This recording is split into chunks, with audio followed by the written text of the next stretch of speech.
Defence minister Parrikar ने कहा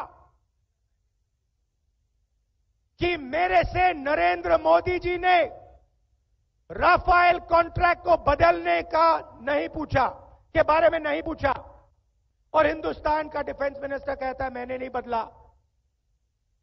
56 inch की छाती वाले प्रधानमंत्री ने बदला, क्योंकि आपके प्रधानमंत्री ने राफेल में भ्रष्टाचार किया है, चोरी की है, और यह आपको और पूरे हिंदुस्तान को आने वाले समय में दिख जाएगा, साफ हो जाएगा। पिछले 4 सालों में नरेंद्र मोदी जी ने आपसे, हिंदुस्तान के युवाओं से एक के बाद एक बोला, मैं 2 करोड़ युवाओं को रोजगार दूंगा। अब सच्चाई सुनिए, 24 घंटे में हिंदुस्तान में, पूरे हिंदुस्तान में, सिर्फ राजस्थान नहीं, हर प्रदेश में 24 घंटे में 450 नए युवाओं को नरेंद्र मोदी जी की सरकार रोजगार देती है। नरेंद्र मोदी जी किसान की बात करते हैं, आपके चीफ मिनिस्टर किसान की बात करते हैं। पिछले 4 साल से पूरे हिंदुस्तान में एक के बाद एक किसान आत्महत्या करता है कि हिंदुस्तान का किसान कर्जा माफी चाहता है। कांग्रेस का डेलीगेशन ले गया, मैंने उनसे कहा देखिए आपने 15 लोगों का लाखों करोड़ रुपया कर्जा माफ किया है। राजस्थान का किसान, उत्तर प्रदेश का किसान, महाराष्ट्र का किसान, इसने क्या बिगाड़ा है आपका? आपको मैं धन्यवाद देना चाहूंगा कि जो आपने जिस रूप में उनका स्वागत किया, सत्कार किया, उनको आप सबका आशीर्वाद मिला, बुजुर्गों का, और हम सब एक संकल्प लेके जाएंगे, हम सबका आना, स्वागत करना तभी सार्थक होगा। तब राहुल गांधी जी जो बोलते हैं देश के किसी कोने में, उस बात को हम कैसे पहुंचाएं गांव, ठाणी, कस्बे में। पिछले 4.25 साल से वसुंधरा जी ने जो शासन दिया है उसकी जवाबदेही तय करनी पड़ेगी। एक इतना बड़ा बहुमत लेकर मुख्यमंत्री बनी थी, लेकिन हर वर्ग को शोषित किया है, दंडित किया है। भ्रष्टाचार से सरकार का पाप का घड़ा पूरी तरह भर चुका है। अब 3 महीने बाद जब चुनाव आएंगे, उसमें आपको और हमको मिलकर कांग्रेस पार्टी के कार्यकर्ताओं को एकजुट होकर संघर्ष करना होगा, और प्रदेश की जनता जो उम्मीद हमसे करती है उस पर खरा उतरना पड़ेगा। हमारे जितने भी बूथ वर्कर्स हैं, पिछले 2 महीनों में हमारे ऑल इंडिया कांग्रेस कमेटी के सचिव, प्रदेश कांग्रेस कमेटी के हमारे जितने पदाधिकारी हैं, हमारे जितनी प्रदेश कांग्रेस कमेटी, जिला Congress committee, block Congress committee, हर स्तर पर मेरा बूथ मेरा गौरव को जिस तरह आप लोगों ने सफल बनाया है, आपने पिछले 2 महीनों में, मैं कहना चाहूंगा आदरणीय अध्यक्ष महोदय से, राहुल जी से, कि पिछले 2 महीनों में 8 से 10 लाख बूथ के वर्कर्स लोगों के साथ में संवाद हमारी प्रदेश कांग्रेस कमेटी और जिला कांग्रेस कमेटी ने स्थापित किया है। राजस्थान में भारतीय जनता पार्टी को चुनाव नहीं जिता सकती। बीजेपी के लोगों ने एक काम ईमानदारी से किया है, राजस्थान की जनता की जेब काटने का। खान घोटाला हुआ, 45,000 करोड़ का, मां बहन बेटी की चूड़ी टूटी, तब यदि कोई लड़ने के लिए निकला तो कांग्रेस का कार्यकर्ता निकला।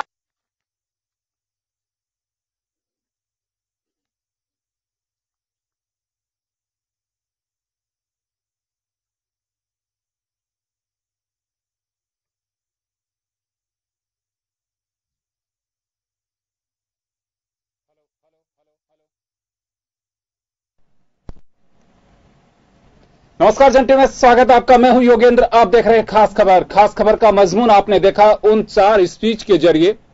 राहुल गांधी, सचिन पायलट, अशोक गहलोत और प्रताप सिंह खाचरियावास। राहुल गांधी की अगर बात करें, क्योंकि सबसे आकर्षण का केंद्र राहुल गांधी थे, राहुल गांधी का रोड शो क्या कोई मैसेज दे पाएगा, एक बड़ा सवाल था। क्या कांग्रेस इतनी भीड़ जुटा पाएगी, बड़ा सवाल था। और राहुल गांधी के रोड शो का क्या कार्यकर्ताओं में जान फूंकने का काम करेगा, एक बड़ा सवाल था। लेकिन रोड शो की अगर बात करें तो रोड शो राहुल गांधी का काफी हद तक सफल कहा जा सकता है। जो भीड़ जिस तरह से नेताओं के लिए होती है, वो भीड़ वहां थी। और बात अगर रामला मैदान की जाए तो रामला मैदान में भी चुनावी शंखनाद जिस तरह से राहुल गांधी का देखा जा रहा था, उनके चेहरे पर, उनकी स्पीच में काफी आक्रामकता थी। लेकिन सबसे बड़ी बात जो ये देखने को मिल रही है वो ये है कि राहुल गांधी के निशाने पर वसुंधरा राजे कम, वो नरेंद्र मोदी ज्यादा। वजह साफ है, कार्यकर्ताओं को एक मैसेज देना चाहते हैं कि जिस तरह से बीजेपी कह रहे हैं कि हमारे पास वो चेहरा है जिसके नाम पे हम वोट मांगना चाहते हैं, और कांग्रेस भी यही कहते हैं कि राहुल गांधी के नेतृत्व में हम चुनाव लड़ेंगे। निशाने दोनों तरफ से साधे जाते हैं। कांग्रेस से अगर बात होती है तो मोदी निशाने पर होते हैं, और जब बात मोदी की होती है तो गांधी परिवार, राहुल गांधी निशाने पर होती है। वजह साफ है कि वोट इन्हीं चेहरों के नाम पे मांगे जाती है। शायद देश की सियासत में एक नया बदलाव देखा जा रहा है। चले, हमारे साथ इस मुद्दे पर चर्चा करने के लिए वरिष्ठ पत्रकार धर्मवीर जी चंदेल हमारे साथ हैं, शील दवाई जी भाजपा से सीनियर लीडर हमारे साथ में हैं, और कांग्रेस से आरसी चौधरी जी हमारे साथ जुड़ रहे हैं। सभी का स्वागत है। धर्मवीर जी, मैं ये रोड शो और तमाम जो चीजें हैं उस पर तो मैं चर्चा करूंगा, लेकिन मेरा छोटा सा सवाल है, देश की राजनीति की तासीर, हवा या कहें कि हाव भाव, एक बदलाव देखा जा रहा है कि अगर किसी प्रदेश में भी अगर मोदी जाते हैं तो निशाने पर राहुल गांधी होते हैं, गांधी परिवार होता है, या अगर राहुल गांधी किसी भी प्रदेश में जाते हैं तो निशाने पर नरेंद्र मोदी होते हैं। किस तरह से देखा जाए इसे? योगेंद्र जी, आप बिल्कुल सही कह रहे हैं कि देश में इस दिसंबर माह में जिन प्रदेशों में चुनाव होंगे वो प्रस्तावित है नवंबर में जब चुनाव होंगे, दिसंबर तक चलेंगे। उन चुनावों को लोकसभा चुनाव का सेमीफाइनल माना जा रहा है, क्योंकि जो लोकसभा चुनाव है वो प्रस्तावित है अप्रैल मई 2019 में।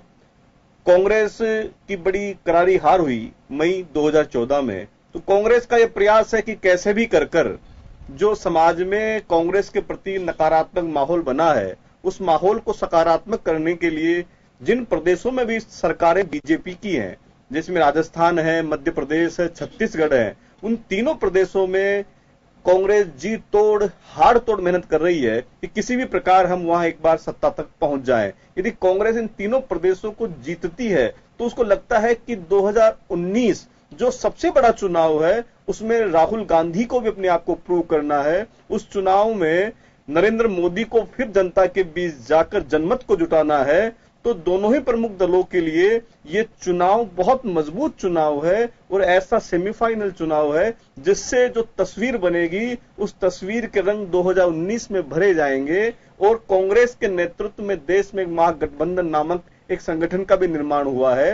हालांकि अरविंद केजरीवाल ने कल ही ट्वीट करके ये कहा कि मैं उस महागठबंधन में शामिल नहीं हूं, मैं इंडिविजुअल चुनाव लड़ूंगा। लेकिन उसके बाद जिस प्रकार की घटनाएं देश व समाज में निरंतर घटती जा रही है, पिछले दिनों शरद यादव जी जयपुर आए थे, उन्होंने ये कहा था कि कांग्रेस आज देश में उतनी मजबूत स्थिति में नहीं है जितनी मजबूत स्थिति में कभी हुआ करती थी, लेकिन हम सब मिलकर उसको इतनी मजबूत कर देंगे कि नरेंद्र मोदी जी की 2019 में राह आसान नहीं रहेगी। तो हम इन राहुल गांधी के आज रोड शो को और कांग्रेस के पूरे इस घटनाक्रम को इस प्रकार देख सकते हैं कि कांग्रेस में कहीं ना कहीं इससे उमंग बढ़ी है, उनका खोया हुआ विश्वास अब लौटने लगा है, क्योंकि लोगों ने मान लिया था कि जिस प्रकार 2018 में विधानसभाओं में कांग्रेस की हार का सिलसिला शुरू हुआ, वो 2019 में लोकसभा चुनाव में जाकर एक बहुत बड़ी हार के रूप में सामने आया। लेकिन गुजरात में जिस प्रकार कांग्रेस ने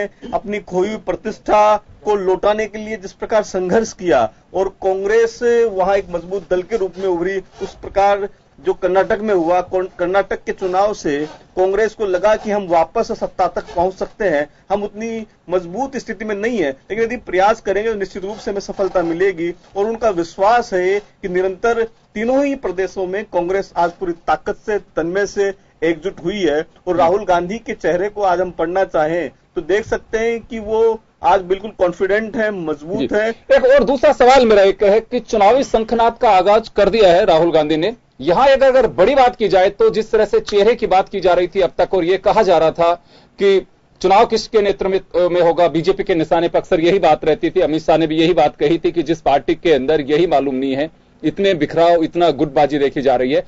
सचिन पायलट के स्पीच में यह लगातार बात आ रही थी कि 4.5 साल तक जिस तरह से मंच पे आसीन नेताओं ने मुझे आशीर्वाद दिया, मुझे सहयोग दिया, कांग्रेस के हर पग पे जब जनता के लिए संघर्ष किया तो साथ खड़े नजर आए।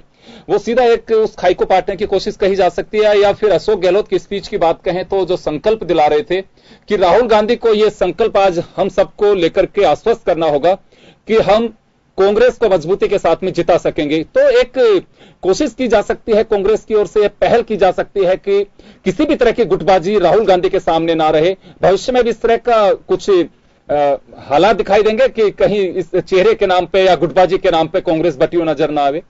देखिए योगेंद्र जी, यदि हम पिछले 4 महीनों का अतीत को देखें दोनों दलों के, तो पिछले 4 महीनों में कांग्रेस बड़ी मजबूत स्थिति में थी और जो भारतीय जनता पार्टी थी वो अपना अध्यक्ष तय नहीं कर पा रही थी। तो लोगों को लगता था कि भारतीय जनता पार्टी जो अपना अध्यक्ष तय नहीं कर पा रही है तो कैसे ये वापस रिपीट होंगे, कैसे अपनी मजबूती को बरकरार रख पाएंगे। दूसरी ओर कांग्रेस बिल्कुल कंसोलिडेट थी, बहुत मजबूत स्थिति में थी, लेकिन अब धीरे धीरे उनकी परिस्थिति में थोड़ा बदलाव आया है। जब से वसुंधरा जी ने अपनी राजस्थान गौरव यात्रा शुरू की है तो वातावरण में माहौल बनने लगा है कि कांग्रेस कहीं ना कहीं वापस मजबूत हो रही है। और इधर कांग्रेस जो अब तक मजबूत मानी जा रही थी, उसमें जो बड़े नेता हैं उनमें आपस में जो बयानबाजी का जो दौर शुरू हुआ है, हालांकि दोनों ही प्रमुख दलों नेताओं ने एक दूसरे आरोप नहीं लगाया, ना सचिन पायलट साहब ने लगाया ना ही अशोक गहलोत जी ने लगाया, लेकिन जो उनके कार्यकर्ताओं ने, जो उनके बड़े नेताओं ने, जो केंद्र में बड़े केंद्रीय मंत्री रहे हैं, उन्होंने कहा कि किसको मुख्यमंत्री बनाया जाना चाहिए, किसके नेतृत्व में चुनाव होना चाहिए। जब उन्होंने टिप्पणी की तो दूसरे पक्ष से भी टिप्पणी हुई, तो उससे जो दोनों नेताओं के कार्यकर्ताओं में जो मतभेद और मनभेद उभरा, वो उससे कार्यकर्ताओं को लगा कि स्थिति थोड़ी नाजुक हो सकती है, क्योंकि डेमोक्रेसी में मतभेद चल सकता है, मनभेद लोकतंत्र के लिए ठीक नहीं है। उसके बाद राहुल गांधी जी ने इन तमाम जो बड़े दिग्गज नेता है तीनों को बुलाया, दिल्ली उनकी बातचीत हुई। उनके बाद ये संभवतः मीडिया में बातें छनकर भी आई कि इससे कहीं ना कहीं जो दरार है उसको पाटा जाएगा और जो हमारे लिए जो सत्ता का सिंहासन बिल्कुल नजदीक आ गया है, यदि हम लड़ेंगे तो वो हमसे बहुत दूर हो जाएगा। एक ऐसा एक वातावरण समाज में जो छनकर बात आई है, उसके अनुसार में कह सकते हैं। जी चलिए, शील दावे जी आपके पास आना चाहूंगा, पहला रिएक्शन लेना चाहूंगा मैं। रोड शो की बात करें चाहे राहुल गांधी के व्यंग, तंज और भाषण में जिस तरह से नरेंद्र मोदी राजस्थान सरकार निशाने पे रही, मैं पहला रिएक्शन चाहूंगा आपका उस पर।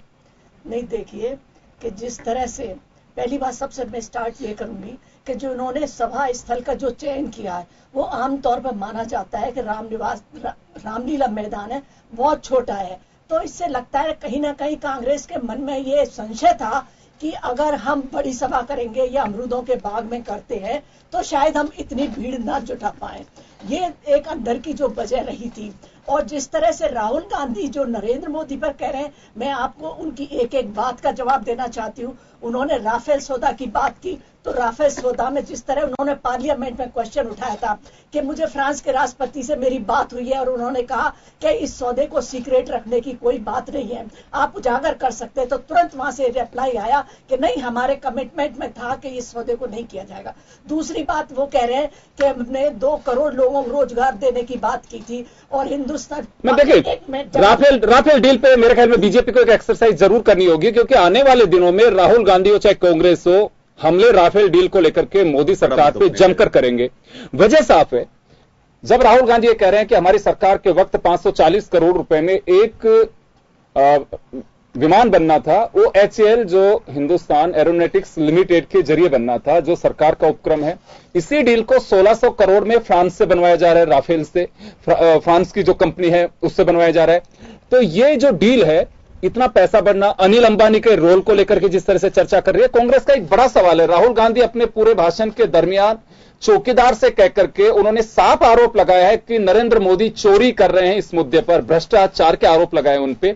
इसमें मैं आपसे जानना चाहूंगा। नहीं, देखिए जो उन्होंने आरोप लगाए उसका तुरंत जवाब हमारी फाइनेंस जो मिनिस्टर है, डिफेंस मिनिस्टर ने उसी टाइम दे दिया था। दूसरा सवाल इन्होंने रोजगार की कहा कि मैं 2 करोड़ रोजगार दूंगा, जिस तरह से हम लोगों ने उनको युवाओं को ट्रेनिंग दे के रोजगार दी। और उनका कहना था कि चाइना में 50,000 24 घंटे में रोजगार मिलते हैं, 450 हिंदुस्तान में मिलते हैं। तो उन्होंने ये नहीं बताया, ये आज सबके सामने कहते कि अगर आप आते हैं तो आप कितने लोगों को रोजगार देंगे, ये बात आप नहीं कह सके। आप किसानों पर आरोप लगाते रहे, किसान आत्महत्या करते रहे। उन्होंने ये नहीं बताया कि जिस तरह से राजस्थान में 50,000 के ऋण माफ किए गए हैं और किसानों को जिस तरह से नरेंद्र मोदी सरकार ने जो दुगना मुनाफे की जो बात की है, उनकी जो बीमा की बात की है, उनको स्ट्रांग बनाने की बात की है, वो बात उन्होंने कहीं पर भी नहीं करी। और बात खाते की उन्होंने कहा कि लोगों, नरेंद्र मोदी जी ने ये जुमले किए थे कि 15 लाख रुपए आपके खाते में आएंगे। तो ये बताना, उनको बताना चाहिए था कि जिन लोगों को देखा तक नहीं था कि इसका बैंक का कार्ड क्या होता है, वो जनधन योजना के तहत करोड़ों लोगों के जो खाते खुले, उसके बारे में उन्होंने जिक्र नहीं किया। और जिस तरह से नरेंद्र मोदी का जो विजन है, जो वो आगे से बता रहे हैं, वो 2022 की बात कर रहे हैं कि हम क्या करने वाले हैं। आज आप उठाकर पूरे भाषण में आप देख लीजिए, राहुल गांधी ने कहीं पर भी नहीं कहा, ना राजस्थान में भी उन्होंने ये नहीं कहा कि अगर हमारी राजस्थान में सरकार आएगी तो हमारा क्या विजन है, हम क्या करेंगे, या 2019 में अगर गठबंधन की सरकार बनती है तो हम क्या करेंगे। तो कोई ऐसा मैसेज उन्होंने आम लोगों को नहीं दिया। और मुझे लगता है कि कार्यकर्ता जो सुनना चाहते थे, युवा जो उनको देखने के लिए आए थे, क्योंकि जिस तरह का एक्ट उन्हें जो झप्पी कहना चाहिए लोकसभा में किया था, तो कुछ ऐसे ही शायद उनको उम्मीद थी, वो देखना चाहते थे राहुल गांधी यहाँ पर क्या कहेंगे, एक आस लेके गए थे। लेकिन वहां से उन सबको निराशा लगी और सिर्फ नरेंद्र मोदी पर कमेंट करने के अलावा उन्होंने ऐसा कोई तथ्यात्मक बात नहीं की, कोई ऐसा लोगों को विश्वास नहीं जताया जिससे राजस्थान की जनता में यह मैसेज जाए कि हाँ, कांग्रेस आज उठ खड़ी हुई है और कांग्रेस ये करना चाहती है। जी बिल्कुल। हालांकि देखिए, झप्पी की बात उन्होंने अपने स्पीच में भी की और उन्होंने कहा कि जब मैं नरेंद्र मोदी से गले मिलने के लिए गया तो उनकी आंखों में आंख डाली तो नरेंद्र मोदी पूरे टाइम कभी इधर देख रहे थे, कभी इधर देख रहे थे, कभी ऊपर कभी नीचे, मेरी आंखों में आंख डाल करके बात नहीं कर रहे थे, क्योंकि मैंने वो आईना, मेरी उस जो हैंग हुआ उनके साथ में, उससे ठीक पहले मैंने आईना दिखाया था। खैर चलिए, राहुल गांधी के आक्रामकता की बात हम कर रहे हैं और शीलदा भाई जी ने कहा कि देखिए, कार्यकर्ताओं के बीच राहुल गांधी थे, कार्यकर्ताओं में जोश फूंकने की बात कर सकते हैं, वो तो अपनी पार्टी के कार्यकर्ता हैं, पार्टी के नेता उनके बीच जाते हैं तो उनमें जोश भरने की बात करते हैं। लेकिन आम जनता के लिए उन्होंने क्या कहा, आम जनता को लेकर के एक सवाल खड़ा किया बीजेपी ने कि आम जनता के लिए क्या, अगर हम लोगों के वादों में अगर कहीं जुमला दिखाई देता तो आप करेंगे क्या, वो तो आपको बताना चाहिए था। एक बात जरूर उन्होंने कही है कि जीएसटी में हम फ्यूल प्रोडक्ट्स को शामिल करेंगे हमारी सरकार आने पर, ताकि इन पर लगाम लग सके। आरसी चौधरी हमारे साथ में, राजस्थान प्रदेश कांग्रेस के सेक्रेटरी हैं। आरसी, आपसे जानना चाहूंगा, अभी एक सवाल खड़ा किया है शीलदा भाई जी ने कि नरेंद्र मोदी अपनों को संबोधित करके तो किसी भी तरह से आप भी घेर सकते हैं, तंज कर सकते हैं, कटाक्ष कर सकते हैं, लेकिन जनता के लिए क्या वादा किया, क्या कोई बात कही है, शंखनाद था आप लोगों का ये, जिसमें यह कहा जा सके कि कांग्रेस अगर आती है तो राजस्थान में इस तरह से तस्वीर बदलेगी? योगेंद्र जी, सबसे पहले तो मैं भारतीय जनता पार्टी के जो वक्ता हैं, उन्होंने जिस प्रकार से रामलीला मैदान को लेकर जो वक्तव्य कहा, उसका मैं जवाब देना चाहता हूं। देश के प्रधानमंत्री जब 2013 के अंदर यहाँ पे आए थे अमरूदों के बाग में, और अमरूदों के बाग में आया था, तब उन्होंने भ्रष्टाचार के खिलाफ बहुत दम भरा था, बहुत सी बातें कही थी कुशासन को लेकर। लेकिन वो चंद समय पहले जब इस वापस अमरूदों के बाग में आए, तब इस प्रदेश की 7.5 करोड़ जनता की गाड़ी कमाई के 1450 करोड़ रुपए की खर्च करके लाभार्थियों के नाम पे भारतीय जनता पार्टियों के कार्यकर्ताओं को जुटाने का प्रयास किया। लेकिन आज कांग्रेस पार्टी के राष्ट्रीय अध्यक्ष श्री राहुल गांधी जी के राष्ट्रीय अध्यक्ष बनने के बाद में पहली बार जब राजस्थान में आगमन हुआ, और उस राजस्थान के आगमन पे उस पूरे प्रदेशवासियों के द्वारा और कांग्रेस के कार्यकर्ताओं के द्वारा जो उनका हार्दिक अभिनंदन किया गया, जो उनका इस्तकबाल किया गया, उसके लिए मैं पूरे प्रदेशवासियों का आपके मंच के माध्यम से, इस चैनल के माध्यम से हार्दिक अभिनंदन करता हूं। ये रामलीला का मैदान आपकी संख्या के आंकड़े के हिसाब से छोटा जरूर हो सकता है, लेकिन राम के पवित्र नृत्य की जो जगह है, राम के पवित्र जो करते की जहां पे दिखाने की जो जगह है, उससे इस राजस्थान की जनता पे भ्रष्टाचार के खिलाफ दम बनने का तीर आदरणीय राहुल गांधी जी ने दागा है। राहुल गांधी जी ने कहा है कि इस भ्रष्टाचार के साथ साथ में उन तमाम जो लाखों जो इंजीनियर्स हैं, जो एक नौकरी की उम्मीद में बड़े अपने माँ बाप की गाड़ी कमाई का पैसा खर्च करके इंजीनियरिंग की डिग्री हासिल करते हैं, आज वो डिग्री की हासिल जो की है वो व्यर्थ जाती हुई दिख रही है। क्योंकि अगर ये राफेल यहां पे आता और हिंदुस्तान एरोनॉटिकल लिमिटेड के साथ में अगर उसका यहां पे उसका फॉर्मेशन होता, टेक्नोलॉजी ट्रांसफर होती, तो निश्चित रूप से यहां के युवाओं को रोजगार मिलता। लेकिन देश के प्रधानमंत्री ने अनिल अंबानी को 7 दिन के अंदर कंपनी बना के इतना बड़ा टेंडर दे दिया और लाखों युवाओं को जहां पे रोजगार मिलना चाहिए था, उस रोजगार को खत्म कर दिया। ये बात कही। दूसरी, उन्होंने कहा कि जो गब्बर टैक्स जो व्यापारियों के अंदर जो भय का माहौल किया, उन्होंने सीधा कहा कि जब 2019 के अंदर केंद्र के अंदर यूपीए की सरकार बनेगी, कांग्रेस की सरकार बनेगी, तो सबसे पहले इस गब्बर टैक्स को हटाया जाएगा। यहां पे ये जो टैक्स है वो तमाम जो छोटे व्यापारी हैं, जो छोटे जो व्यापारी हैं, उनको किस प्रकार से इस कंपटीशन के अंदर जिंदा रखा जा सके, किस प्रकार इस एक देश वन नेशन वन टैक्स के सलेब में ला सके, ये उन्होंने इस देश के लोगों से वादा किया, प्रदेश की जनता के माध्यम से। उन्होंने ये कहा कि बेटी बचाओ बेटी पढ़ाओ, बेटी बचाओ बेटी पढ़ाओ, तमाम उन्होंने बहुत से उदाहरण दिए। आखिर इस प्रदेश के अंदर जो तीसरे पायदान जी, पे दुष्कर्म के जी, मामले में बिल्कुल, पहुंचा है, वो एक छोटी सी बात, आपको शर्मिंदा करने आरसी वाला चौधरी साहब, है। छोटी सी बात, बिल्कुल ये बात सही है कि आप जो कह रहे हैं, राहुल गांधी वही बात बोल रहे हैं, हम लोग भी बात दिखा रहे हैं, स्क्रीन पे भी दिखाई दे रही है। मैं सिर्फ बीजेपी के उस सवाल जो खड़ा किया है उसका मैं जवाब चाहता हूं, जो शील देवाई जी ने कहा कि जनता के लिए, क्योंकि आप चुनावी शंखनाद किया राहुल गांधी ने, प्रदेश को कोई सपना दिखाया उन्होंने कि कांग्रेस आएगी तो ये कर सकती है। प्रदेश की जनता जवाब मांगना चाहती है। प्रदेश की जनता को उन्होंने कहा कि आज यहाँ पे जो अंतिम व्यक्ति है, चाहे व्यापारियों की कोई लाइन लगती है, चाहे किसानों की लगती है, चाहे बेरोजगारों की लगती है, चाहे किसी भी वर्ग की लगती है, उसका जो अंतिम व्यक्ति है, अंतिम व्यक्ति से जाके कांग्रेस का कार्यकर्ता उससे पूछे, जिस दिन सरकार कांग्रेस की बनेगी उस दिन सबसे पहले पेट्रोलियम को जीएसटी के दायरे में लेके आएंगे और महंगाई को कम करेंगे। ये उन्होंने उस मंच के माध्यम से बोला। बार बार इनकी जो काउंसिल्स है वो सदैव इस प्रदेश की जनता से वादा करते रहे, कहा कि हम जीएसटी के दायरे में लाना चाहते हैं। पेट्रोलियम मंत्री ने कह दिया, वित्त मंत्री ने कह दिया, केंद्र राज्य की जो सरकार है उसने, योगेंद्र जी आपको याद होगा जब राज्य की सरकार बनी थी उसके एक साल बाद में उन्होंने लिखित में इस पेट्रोलियम जो डीलर्स है उनके साथ में लिखित में एग्रीमेंट किया था कि जिस पर जैसे ही पेट्रोल की कीमतें बढ़ेगी, वेट है वो कम कर दिए जाएंगे। आज तक उन्होंने वेट नहीं किया। इस पूरी प्रदेश की जनता को महंगाई का दंश जितना झेलना पड़ रहा है, जितना महंगाई का दंश इस प्रदेश की जनता ने झेला, उनकी पॉकेट पे जिस प्रकार से केंद्र की सरकार रात को 12 बजे तय करती है कि कल कितना डाका डालना है, इससे बचाने का सीधा संदेश राहुल गांधी जी ने रामलीला मैदान से प्रदेश के लोगों को दिया और उन्होंने कहा कि इस महंगाई के खिलाफ हम लड़ाई लड़ेंगे, आपकी महिला सुरक्षा के लिए हम वचनबद्ध है, तमाम रोजगार के लिए उन्होंने बात कही, तमाम उन्होंने बातें कही और एक नए हिंदुस्तान को, जहां पे हिंदुस्तान चाइना से कंपटीशन करने के लिए चाइना स्वदेशी का नारा तो देते हैं, लेकिन हर हिंदुस्तानी के पॉकेट में चाइनीज सामान जो ये सरकार पहुंचा रही है उसको भी बंद करने का संकल्प उन्होंने उस मंच से दोहराया। चले मैं एक बार फिर चंदेल साहब के पास में जाना चाहूंगा। यहां एक बात राहुल गांधी ने कही, धर्मवीर जी, राहुल गांधी का यह कहना था कि 15-20 औद्योगिक घराने अगर उनका कर्ज जो है उसे तो एनपीए डिक्लेयर कर दिया जाता है कि साहब ये एनपीए हो गया, लेकिन अगर किसान का, गरीब का अगर कर्ज होता है तो उसे कहा जाता है डिफॉल्टर।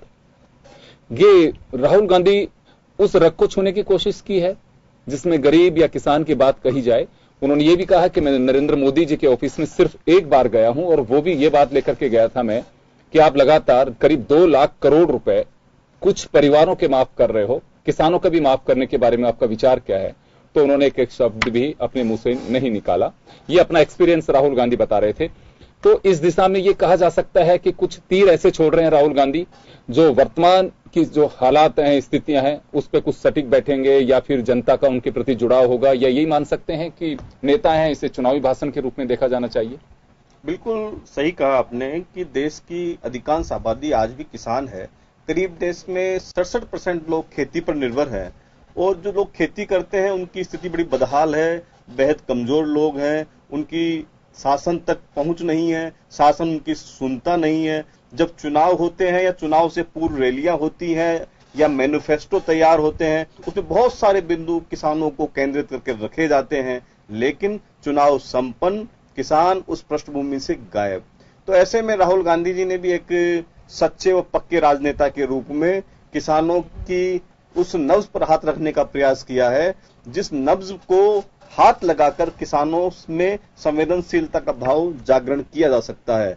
हालांकि यह सही है कि आज ही नहीं बल्कि ये एक परंपरा बन गई इस मुल्क में कि उद्योगपतियों का आप कर्जा माफ कर देंगे, उसकी कहीं चर्चा नहीं होती है कि एनपीए घोषित हो गया और एनपीए घोषित होने पर उस उद्योगपति को आप वापस फिर ऋण दे देते। धर्मवीर जी, मैं रोकना चाहूंगा एक बार आपको, या छोटे से ब्रेक के लिए, क्योंकि ब्रेक के बाद हम इसी मुद्दे पर लौटेंगे कुछ देर बाद, एक छोटे से ब्रेक के लिए।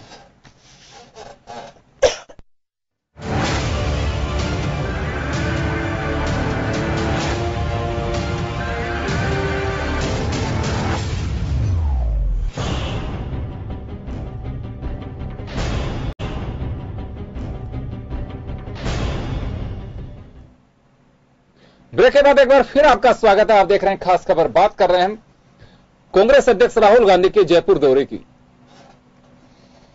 कांग्रेस के राष्ट्रीय अध्यक्ष बनने के बाद राहुल गांधी का पहला राजस्थान दौरा, पहला जयपुर दौरा है। और हम आपको बता दें कि जिस तरह से अशोक गहलोत ने अपनी स्पीच में जिक्र भी किया, उन्होंने कहा कि राहुल गांधी के लिए जयपुर की धरती बहुत सौभाग्यशाली है, उनका काफी जुड़ाव है, राजस्थान को बहुत पसंद करते हैं, क्योंकि उन्होंने जिक्र किया 2013-18 19 जनवरी के दरमियान जब यहाँ पे मंथन शिविर चल रहा था, उस वक्त राहुल गांधी को उपाध्यक्ष बनाया गया था पार्टी के सभी नेताओं की मौजूदगी में जयपुर के बिरला ऑडिटोरियम में। वो एक राहुल गांधी की एक वो ऐसी पारी थी जिसकी शुरुआत हुई थी, जिसमें यह भी एक माना जा रहा था कि उन्हें राष्ट्रीय अध्यक्ष बनाया जा सकता है, लेकिन उपाध्यक्ष बनाया गया। और उपाध्यक्ष कांग्रेस में जनरली बहुत कम बार बनाया जाता है, वो राहुल गांधी को बनाया गया। तो एक पारी की बड़ी पारी, एक नई पारी की शुरुआत उन्होंने जयपुर से की थी। और कार्यकर्ताओं के जोश को देखते हुए राहुल गांधी ने कहा भी कि मुझे लगता है कि कार्यकर्ताओं में जो जोश है वो आने वाले दिनों के लिए काफी महत्वपूर्ण है। मैं एक बार फिर धर्मवीर जी के पास में जाना चाहूंगा। धर्मवीर जी, हम बात कर रहे थे एनपीए से जुड़ी बातों को लेकर के, और कुछ परिवारों का कर्ज माफ कर दिया जाता है, किसान गरीब का अगर कर्ज की बात जो राहुल गांधी कर रहे थे तो उसे डिफॉल्टर बता दिया जाता है। ये देखिए, बात सही है कि सरकारों में जब भी कोई नुमाइंदा बैठता है तो उसी तरह से स्वभाव समझिए, आपकी कार्यशैली समझिए, सब कुछ बदलाव होता है। या तो ब्यूरोक्रेट्स के नियंत्रण में आप चले जाते हैं, जब बाहर रहते हैं तो कुछ दिखाई अलग देता है, जब सत्ता में आप चले जाते हैं तो कुछ दिखाई अलग देता है। ये सवाल मेरा इस नाते है कि नरेंद्र मोदी को भी इसी तरह से देखा जाता था। पहले जब वो सत्ता के बाहर थे तो हर मुद्दे पर यूपीए गवर्नमेंट उनके निशाने पे होती थी, चाहे करप्शन का इश्यू हो, चाहे एनपीए का इश्यू हो, या फिर किसान गरीब बेरोजगार महिलाओं का इश्यू हो। लेकिन आज नरेंद्र मोदी इस बात को लेकर के 70 साल की दुआई नहीं दे सकते, क्योंकि पढ़ा लिखा हिंदुस्तान है, मुल्क है। वो जवाब चाहते हैं कि आपको 4.5 साल का वक्त मिल चुका है, अब ये सब चीजें सुनने के आदी लोग नहीं रहे हैं। तो राहुल गांधी क्या उस तरह से एक जो शील जी कह रही थी कि प्रदेश की जनता को किस तरह से बांध सकते हो, तो अपने कार्यकर्ताओं के बीच थे अल्फाज जो जिस तरह के प्रयोग कर रहे थे राहुल गांधी आक्रामकता के साथ में, आने वाले दिनों के लिए कांग्रेस में जोश तो फूंक सकते हैं, लेकिन जनता के बीच क्या वो एक अपनी जगह पैठ बना सकते हैं जिससे कहा जा सके कि एक मौका कांग्रेस को फिर दिया जाना चाहिए? देखिए, इस पूरे घटनाक्रम में राहुल जी का जो जयपुर दौरा हुआ है, उन्होंने एक मैच्योर पॉलिटिशियन की भूमिका अदा की है। जिस तरह वो यहाँ आए और रोड शो किया, रोड शो के माध्यम से वो जनता के मध्य में गए, लोगों से बातचीत भी की, कई जगह रुके भी। फिर दूसरा, जिस प्रकार उन्होंने अपना भाषण दिया, उस भाषण में किसानों की, गरीबों की, दलितों की, आदिवासियों की और कई ऐसे बर्निंग इशू की चर्चा की जिससे हम समाज में दो चार हो रहे हैं या जो बर्निंग इशू है। इसके अलावा उन्होंने मंदिर भी वो गए, जयपुर के प्रख्यात गोविंद देव जी मंदिर जाकर उन्होंने अपना मत्था वहां टेका है, क्योंकि उन्होंने ये देखने का प्रयास किया कि कहीं न कहीं भारतीय जनता पार्टी भी एक मंदिर मठ की राजनीति कर कहीं न कहीं सत्ता तक पहुंची है और हम भी उसको आगे बढ़ाएं। तो इसको मैं ये नहीं कहूंगा कि वो पहले नास्तिक थे अब आस्तिक हो गए हैं, क्योंकि अब चुनाव भी नुस्खों के आधार पर जीता हुआ लड़ा जाता है। जो नुस्खा बीजेपी ने अपनाया और बीजेपी उसमें कारगर साबित हुई, उसी प्रकार कांग्रेस भी उसी नुस्खे के आधार पर आगे बढ़ रही है। और राहुल जी का जो पूरा भाषण रहा, उस पूरे भाषण को यदि हम सिलसिलेवार देखते हैं और जो स्थानीय नेताओं का जो भाषण देखते हैं, उनमें पूरी तरह हमें लगता है कि वो आक्रामक मूड में है और सत्ता तक हम पहुंच गए हैं, ये भाव उनमें आ गया है। अब इसके लिए जो भीड़ जुटाई गई, जो शील जी ने कहा कि अमरूदों के बाग में आयोजन किया जाना चाहिए था, रामलीला मैदान छोटा पड़ता है, तो मुझे ध्यान पड़ता है कि देश के बड़े नेताओं की, जिसमें भारतीय जनता पार्टी के भी नेता हैं, मैं आपको बताऊंगा कि 2009 में लालकृष्ण जी आडवाणी की जयपुर के रामलीला मैदान में ही एक बड़ी रैली हुई थी। उसके बाद उन्होंने एक जन आक्रोश रैली निकाली थी 2012 में, वो भी रामलीला मैदान में ही उसका समापन हुआ था।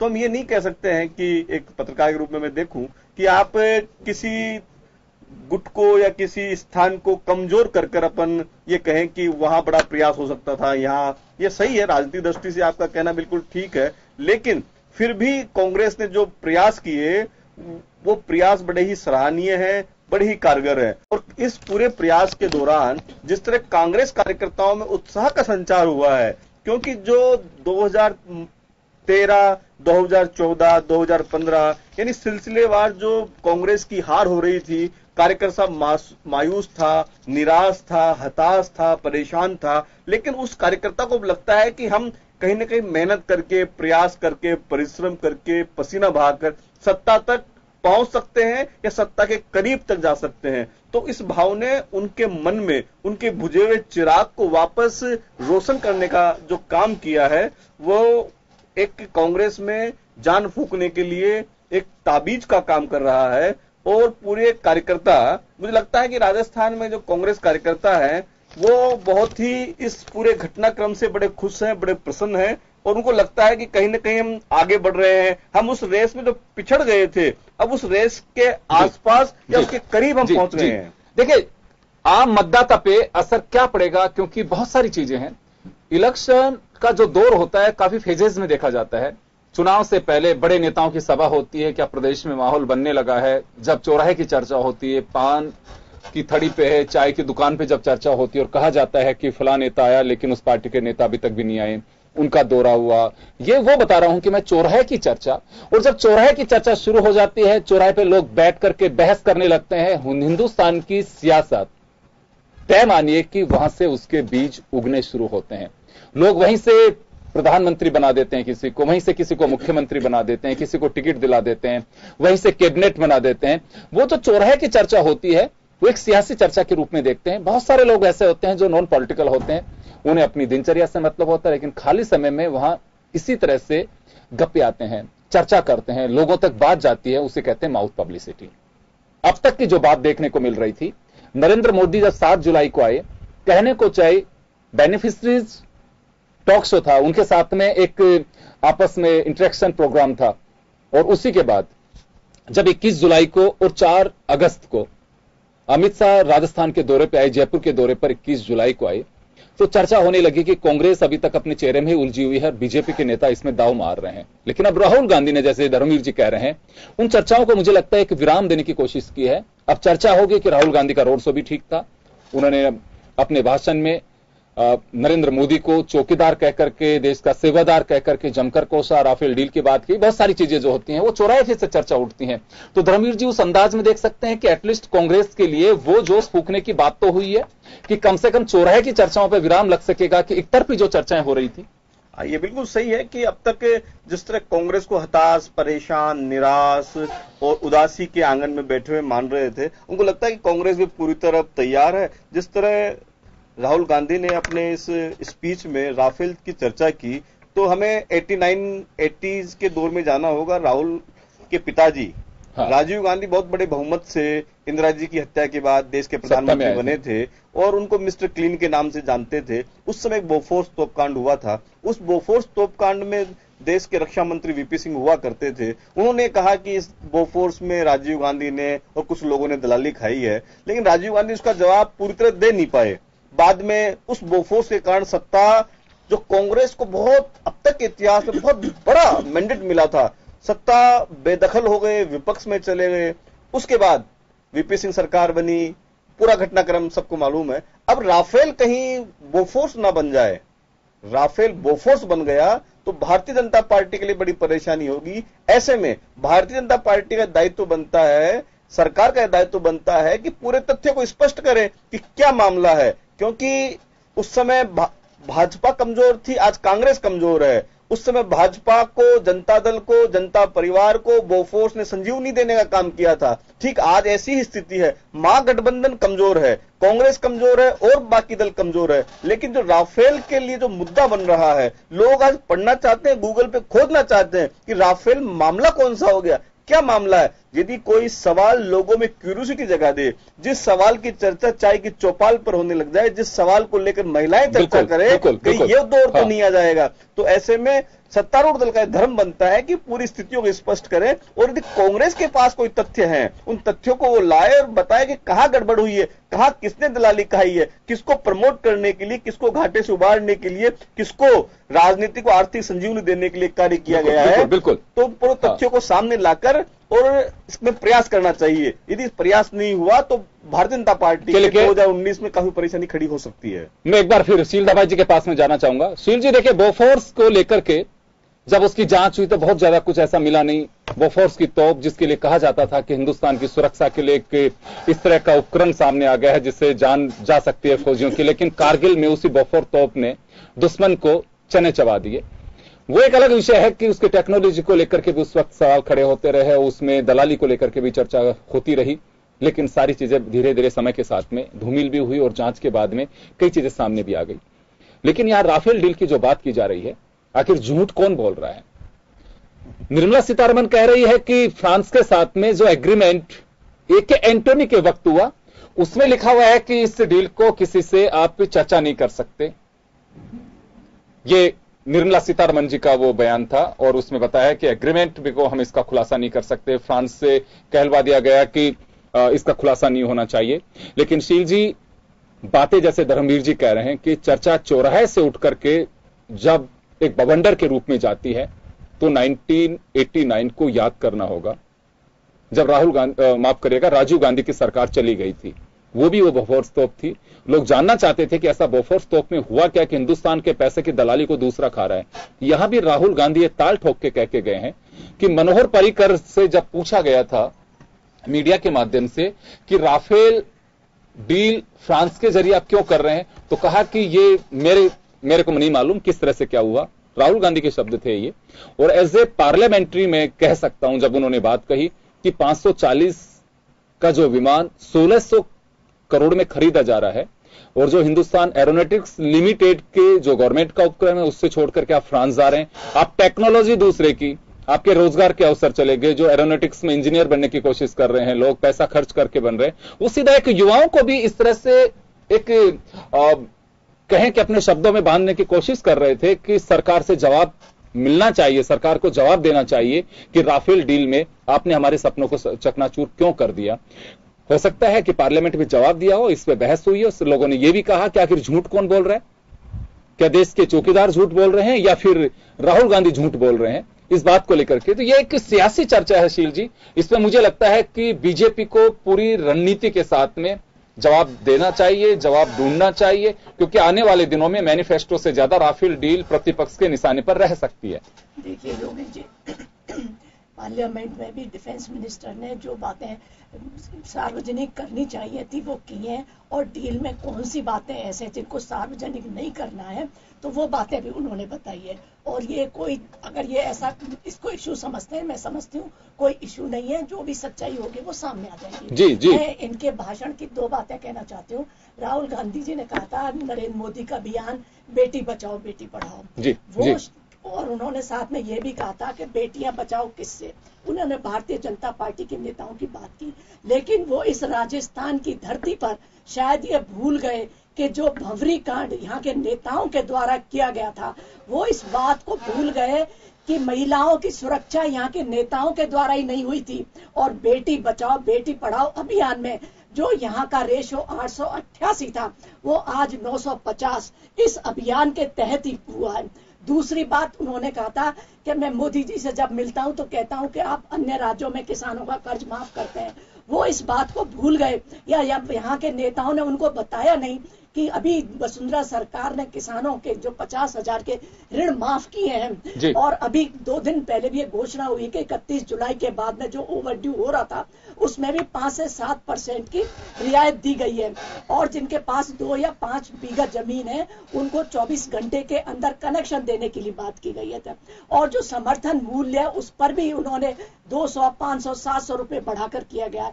और मैं समझती हूँ कि जितना काम राजस्थान के किसानों के लिए भारतीय जनता पार्टी ने किया है, या जो केंद्र से किसानों के लिए जो कुछ भी किया गया है, इस बात को जो इन्होंने कहने की कोशिश की है तो राजस्थान की जनता के ये बात गले में उतर नहीं सकती। क्योंकि मैंने जैसे पहले ही कहा था, जनता के लिए उन्होंने ऐसा कुछ भी नहीं किया जो जनता आकर्षित होकर कांग्रेस की तरफ रुझान करे। चलिए, आपका कह रहा है कि कांग्रेस के कार्यकर्ताओं में जान फूके, उनके पार्टी के नेता है, उन्हें उत्साहित करे, उन्हें आकर्षित करे, ये उनका इंटरनल मैटर है। लेकिन जनता के लिए ऐसी कोई बात नहीं की। और बात रही राफेल डील की, जिसमें बीजेपी और मोदी सरकार पूरा क्लियर कर चुकी है, राहुल गांधी के इन अल्फाज से आम जनता को असर नहीं होगा। चलिए, लेकिन धर्मवीर जी चंदेल साहब को लगता है कि कुछ फैक्ट्स अभी भी जो कांग्रेस उठा रही है उस पर सरकार के जवाब धुंधले हैं, उस तरह से नहीं आए जैसे मुंह बंद किया जाना चाहिए। तो चलिए, लेकिन आने वाले वक्त का एक बड़ा होगा मैनिफेस्टो के साथ साथ राफेल डील भी। जिन राज्यों में विधानसभा चुनाव है या 2019 के पार्लियामेंट की तस्वीर है, उस पर असर जरूर छोड़ेगा कि किस तरह से चर्चाओं की हो या बीजेपी के नेताओं को बाध्य किया जाए बात इसका जवाब देने के लिए? आरसी चौधरी साहब, मैं आपके पास आना चाहूंगा। एक बात जो अभी शीलदा भाई जी ने उठाई है, राहुल गांधी जी ने कहा कि बेटी बचाओ बेटी पढ़ाओ। यह बात सही है कि बिहार में गठबंधन की सरकार है, उत्तर प्रदेश में भाजपा की सरकार है, और ये जो मामले की तस्वीर सामने आ रही है यह तब से आ रही है कि जब से दोनों जगह पे सरकार बनी बीजेपी की, या पहले की कितने लंबे समय से ये सब चीजें चल रही हैं। लेकिन बात सही है कि दामन पे दाग उसी के लगते हैं जिसकी सत्ता होती है। पहले क्या हुआ क्या नहीं हुआ, लेकिन वर्तमान में उस सरकार की जवाबदेही होती है। अगर कुछ जगह पे कुछ नेताओं की हरकतों की वजह से इस तरह के मामले होते हैं तो क्या पूरे दल को उसके लिए दोषी माना जाना चाहिए? योगेंद्र जी, यहाँ पे उन्होंने एक उदाहरण दिया था। ये उदाहरण कोई एक राज्य का उदाहरण उन्होंने जो उत्तर प्रदेश को लेकर कहा। उत्तर प्रदेश के अंदर एक विधायक थे और जिस प्रकार से जो दुष्कर्म किया अपने पड़ोसी एक बालिका के साथ में, उसके पिता उसके न्याय को लेकर जब मुख्यमंत्री आवास के सामने प्रदर्शन कर रहे थे तब पुलिस ने पीट पीट के उसे हवालात के अंदर मार दिया था। आखिर जनता की मांग होते हुए, तमाम मीडिया के सामने होते हुए किस प्रकार से एक विधायक को बचाया गया और किस प्रकार से रात को 12 बजे विधायक आईजी ऑफिस में पेश होता है और तमाम जो चीजें थी वो एक संज्ञान में थी। इसी घटना को आप चाहे दूसरी जगह लीजिए, हरियाणा के अंदर सुभाष बराला जो भारतीय जनता पार्टी के अध्यक्ष हैं, उनके पुत्र ने किस प्रकार से एक वरिष्ठ आईएएस अधिकारी की बेटी के साथ में जो छेड़छाड़ की थी और उसके बाद में जो उनके बयान आए थे वो कह रहे थे कि रात को 12 बजे निकलने की क्या जरूरत होती है। उसी दौरान चंडीगढ़ के जो पूर्व सांसद, वर्तमान जो सांसद है, उन्होंने भी कहा कि रात को नहीं निकलना चाहिए और कपड़ों का भी ध्यान रखना चाहिए। ये कोई एक घटना नहीं है, निरंतर घटना है। उन्होंने छत्तीसगढ़ का भी हवाला दिया जहां के अंदर नाबालिग बच्चे के साथ में जो गैंगरेप की जो घटना हुई वो हुई। तमाम जो घटनाएं, बड़ी बड़ी जो घटनाएं सामने उजागर हो रही हैं, चाहे बिहार के अंदर जो मुजफ्फरपुर का जो बालिका गृह था उसके अंदर चाहे घटनाएं हो, तमाम जो घटनाएं हैं उन घटनाओं के अंदर कहीं ना कहीं भारतीय जनता पार्टी के तमाम जो नेता हैं या पदाधिकारी हैं वो इन्वॉल्व हैं। इसलिए ये देश में संशय उठता है कि कहीं मुंह में राम बगल की छुरी का नारा सही तो नहीं हो रहा, कहीं बेटी बचाओ को कहने वालों से बेटी बचाने की जरूरत तो नहीं, कहीं भारतीय जनता पार्टी के सांसद पे वेस्ट बंगाल में बच्चों की तस्करी के आरोप लगते हैं। तमाम राज्यों के अंदर कहीं ना कहीं सीधा जुड़ाव लगता है, तो ये निश्चित रूप से संदेह पैदा करते हैं और जवाब मांगते हैं। और प्रधानमंत्री ऐसे कर्तव्य पे मौन रहते हैं, इसलिए ये शंका को और बढ़ा देते हैं। इसलिए जो भारतीय जनता पार्टी के वक्ता है वो एक महिला भी है और महिला का जो भाव होता है, उनकी भी बच्ची है, चाहे अपन तमाम जो लोग हैं, इस भाव को लेके कहीं अगर सुरक्षा का भाव है, कहीं का सुरक्षा का कहीं सुरक्षा में अगर व्यवधान है तो उसके लिए निश्चित रूप से बोलना चाहिए था। आरसी चौधरी जी, देखिए सवाल यह है कि आपने ये बात सही है कि उदाहरण जो दिए हैं बीजेपी के नेताओं के दामन पर दाग लगे हैं, क्योंकि जब कांग्रेस के नेताओं पर राजस्थान में कुछ नेताओं पे उस तरह के जो बयान लगे, कुछ लोग जेल भी चले गए, उस दौरान यह कहा जाता था कि अगर कुछ लोगों की वजह से हमने पार्टी स्तर पे उन्हें बाहर किया, उन्हें रिजाइन करवाया, उन्हें जेल में भेजा, अगर उनकी गलती है तो भुगत रहे हैं और अगर पाक सौंपा होंगे तो जांच में साबित हो जाएगा। लेकिन कांग्रेस ने किसी तरह को भी उन्हें संरक्षण नहीं दिया। यह बात कांग्रेस की ओर से आती थी। आज भी स्थिति वैसे ही है कि कुछ लोगों पे अगर उनके दामन पे दाग लगते हैं तो क्या यह माना जा सकता है कि पूरी पार्टी का कैरेक्टर वैसा ही होगा? युवराज जी, निश्चित रूप से आप सही कह रहे हो। कहीं पे एक जो छोटी सी किसी भी एक व्यक्ति के कारण पूरा समाज खराब नहीं हो जाता, एक व्यक्ति के कारण पूरा दल खराब नहीं हो जाता। लेकिन जब एक परिवार, एक व्यक्ति जो कुकृत्य करता है, उसका मुखिया जब मौन रहता है तो निश्चित रूप से ये पर्सन जागृत करता है कि वो कहीं ना कहीं पूरा परिवार इस घटना के अंदर इन्वॉल्व है। कांग्रेस की घटना का जो आपने जिक्र किया उसमें सीबीआई की भी जांच दी, तमाम उन्हें सलाखों के पीछे पहुंचाया और वो किसी दूसरी दल ने नहीं पहुंचाया, सरकार में रहते हुए पहुंचाया। आज भारतीय जनता पार्टी के जो मुखिया है वो मौन रहते हैं, भारतीय जनता पार्टी के मुखिया है वो बोलते नहीं है। किस प्रकार वो हनी ट्रैप के अंदर उनका सांसद जब जाता है तो शिकायत करने वाली बालिका के ऊपर वो केस दर्ज होता है। तमाम जो चीजें हैं वो इंगित करती हैं कि आखिर जहां पे एक नाबालिग बच्ची के साथ में जब दुष्कर्म होता है, भारतीय जनता पार्टी के नेता और मंत्री कठुआ के अंदर उनके साथ में लेकर तिरंगा की लेकर यात्रा निकालते हैं। ऐसे जो लोग हैं, इसलिए ये लगता है कि भारतीय जनता पार्टी कहीं ना कहीं इन दुष्कर्मियों को संरक्षण दे रही है और जो परिवार दुष्कर्मियों को या निकृष्ट लोगों को संरक्षण देता है वो पूरा परिवार कहीं ना कहीं इससे जुड़ता है। चले, मैं एक छोटा सा सवाल आपसे जानना चाहूंगा राहुल गांधी की सभा को लेकर के। यह बात सही है कि आपके पार्टी के नेताओं ने किसी भी तरह के कोई गतिरोध, अंतर गतिरोध या कोई मनभेद, मतभेद या डिफरेंसेस की बात नहीं की। ये महसूस हुआ कि संकल्प के साथ में पूरी पार्टी एकजुट होकर के लड़ रही है। लेकिन क्या कार्यकर्ताओं में मैसेज आगे तक रहेगा कि बिल्कुल ना अशोक गहलोत की तरफ से कोई बयान आएगा, ना सीपी जोशी की तरफ से बयान आएगा, ना सचिन पायलट की तरफ से कोई बयान आएगा? क्योंकि गुटबाजी की शिकार कांग्रेस, उस पर काफी इस तरह की बातें आई है। चुनाव का समय होगा, राहुल गांधी ने कितना बांटने की कोशिश की इन सब चीजों को? योगेंद्र जी, अलग अलग सोचने का, अलग अलग देखने का नजरिया है। जो तीनों नेताओं के नाम दिए, तीनों नेताओं के अंदर सचिन पायलट जी जब यहाँ पे ज्ञान विहार स्कूल के अंदर जब शिक्षण प्रशिक्षण का प्रोग्राम हो रहा था, तमाम पार्टी के जो नेता थे वो वहां पे विराजमान थे, और जब सचिन पायलट जिंदाबाद के नारे लगा रहे थे तब सचिन पायलट ने कहा कि ये कांग्रेस बहुत बड़ा अथाक समुद्र, व्यक्ति के नारे लगाने छोड़िए, जय जय कांग्रेस कीजिए। अभी सीपी जोशी जी का यहाँ पे जन्मदिवस मनाया, मैंने उनका भाषण सुन रहा था, उन्होंने ये कहा कि कांग्रेस पार्टी ने एक साधारण से परिवार से निकाल के एक व्यक्ति को विधायक से लेके अखिल भारतीय कांग्रेस कमेटी का महामंत्री तक बनाया और केंद्र में मंत्री बनाया। इसलिए कांग्रेस पार्टी ने बहुत कुछ दिया है, समय है हम कांग्रेस को कुछ दें। गहलोत साहब का भी मैंने तमाम चीजें सुनी है, निश्चित रूप से कहीं कोई जो उनके समर्थक हो सकते हैं, उनकी महत्वाकांक्षा हो सकती है, लेकिन कांग्रेस के तमाम जो नेता हैं, हमें कभी नहीं लगता उन्होंने एकजुट होकर इस प्रदेश की जनता को मुखर होकर प्रदेश की जनता की आवाज को अपनी आवाज बनाने का काम किया है। और कभी हमारे मन में, मैं लौट रहा हूं आपके पास लौट रहा हूं, मैं एक बार वापस चंदेल साहब के पास में जाना चाहूंगा, क्योंकि मुझे ध्यान आ रहा है, एक बात अभी बीच में मुझे क्लिक की है। अशोक गहलोत ने एक बात कही थी कि हमें संकल्प लेना चाहिए सत्ता में आने का, और साथ ही अफवाहें बहुत फैलाई जाएंगी, जो छप रहा हो दिख रहा हो उस पर बहुत ज्यादा यकीन भी मत करना, अपने विवेक से काम करना, चीजों को देखना परखना, किसी बहकावे में मत आना। ये आगाह करने की वजह क्या रही धर्मवीर जी? नहीं, गहलोत साहब को लगा होगा कि जिस प्रकार कार्यकर्ता बयानबाजी कर रहे हैं, बड़े नेता बयानबाजी कर रहे हैं, उसका असर कार्यकर्ताओं पर जाएगा, कार्यकर्ताओं का असर मतदाताओं पर जाएगा। हाँ। वो उनको लगेगा कि ये तो आपस में लड़ रहे हैं, यदि इसी प्रकार आपस में लड़ेंगे तो सत्ता इन तक नहीं पहुंचेंगी। और जो वेव इनकी तरफ बह रहा है, कथित रूप से जो वेव ये मान रहे हैं कि हमारी तरफ आ रहा है, ये वेव कहीं डाइवर्ट नहीं हो जाए, तो ऐसे में वेव को शांत करने के लिए इन्होंने कार्यकर्ताओं को, पूरी कांग्रेस पार्टी को सलाह देने का काम किया है कि हम कुछ नहीं कहेंगे, बोलना नहीं है, एक संकल्प लेना है कि कांग्रेस पार्टी को हम जिताकर सत्ता तक पहुंचे। और हर जो मैच्योर पॉलिटिशियन है उसका धर्म भी है और उसका काम भी है कि वो ऐसा कोई बयान नहीं दे। यदि कोई कार्यकर्ता उत्साह में इस प्रकार की बयानबाजी करता है तो उस कार्यकर्ता को समझाएं कि जब कांग्रेस पार्टी सत्ता में आएगी तो हम में से कोई तो नेता बनेगा। लेकिन जो उत्साही लोग हैं वो ऐसा कर देते हैं, या बड़े नेताओं की सह पर ऐसा किया जाता है, ये अब तक अनुसंधान का विषय है,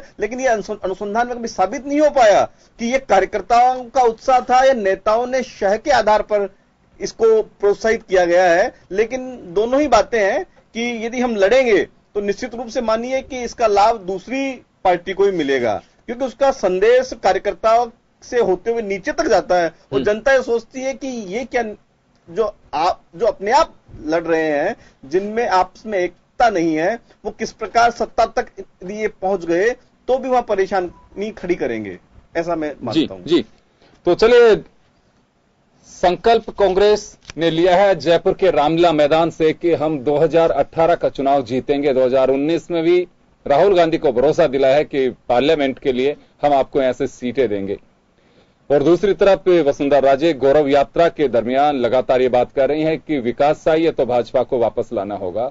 उन्होंने लगातार छत्तीसगढ़, मध्य प्रदेश और गुजरात का उदाहरण दे रही हैं कि वहां पे लोगों को चाहिए था विकास, वहां की सड़कें देखें, वहां एम्प्लॉयमेंट के संसाधन किस तरह से बढ़े हैं वो देखें, वहां निवेश कितना आया वो देखिए, तमाम पहलू वो ये इस बात को लेकर के गिना रही हैं कि राजस्थान की भाजपा भी उसी रोल में अपना काम करना चाहती है, आप लोग उसे मौका दीजिए। 180 प्लस का मिशन लेकर के चल रही है और इधर संकल्प कांग्रेस लेके चल रही है कि हम सत्ता में वापसी करेंगे, सत्ता में आएंगे, सत्ता में लौटेंगे। लेकिन अब देखना होगा कि आने वाले दिनों में रंग किस तरह से चढ़ता है। हालांकि राहुल गांधी का जो दौरा रहा वो कांग्रेस में जान फूंकने के लिए काफी महत्वपूर्ण कहा जा सकता है, और न केवल कांग्रेस, राजस्थान की सियासत के लिए भी काफी महत्वपूर्ण कहा जाएगा। सचिन पायलट ने यह भी संकेत दिए हैं कि आने वाले दिनों में राहुल गांधी की बड़ी सभा होगी और संभाग मुख्यालयों तक भी बड़े नेता पहुंचेंगे। और जब उनसे पूछा गया कि गौरव यात्रा का तोड़ आपके पास क्या है, तो उन्होंने कहा कि मेरा गौरव मेरा बूथ हम प्रदेश में पहले ही कर चुके।